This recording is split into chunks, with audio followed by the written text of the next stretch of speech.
चेहरे पर खून, हवा में लहराती हुई मुट्ठी और सीक्रेट सर्विस के अधिकारियों की मदद से मंच से उतरते पूर्व राष्ट्रपति डोनाल्ड ट्रंप की असाधारण तस्वीर न केवल इतिहास रच सकती है, बल्कि यह नवंबर में होने वाले राष्ट्रपति चुनाव की दशा और दिशा भी बदल सकती है।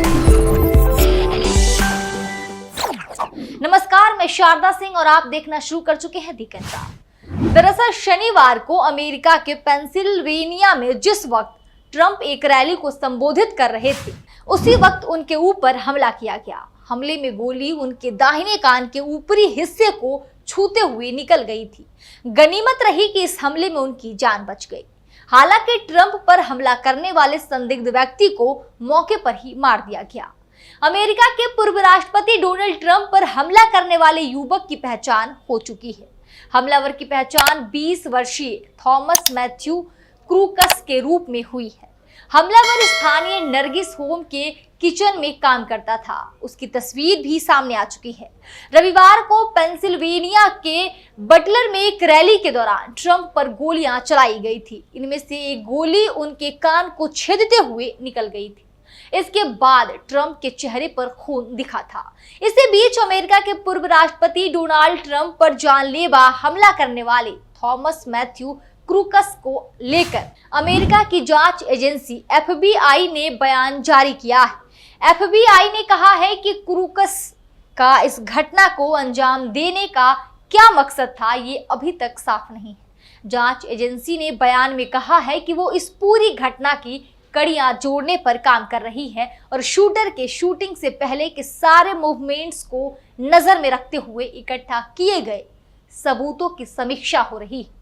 बयान में कहा गया है, अभी तक हुई जांच इशारा करती है कि शूटर अकेला था।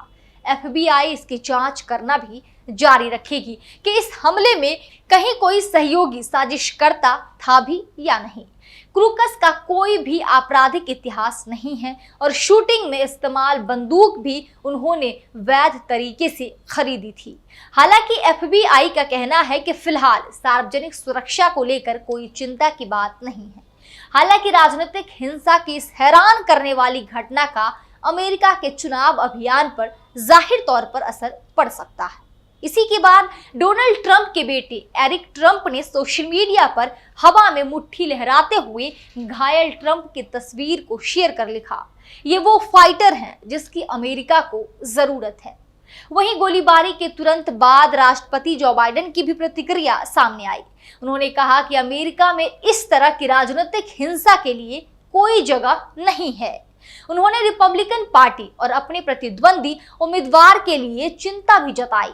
इसके अलावा जो बाइडेन की चुनावी अभियान टीम ने सभी राजनीतिक बयानों को फिलहाल रोक दिया है और जितनी जल्दी हो सके अपने टेलीविजन विज्ञापनों को हटा रहे।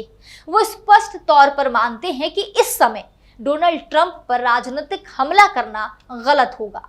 अमेरिका में इस समय सभी राजनीतिक दलों के नेता जो भले किसी और बात पर सहमत नहीं हो, लेकिन फिलहाल एक साथ कह रहे हैं कि लोकतंत्र में हिंसा के लिए कोई जगह नहीं।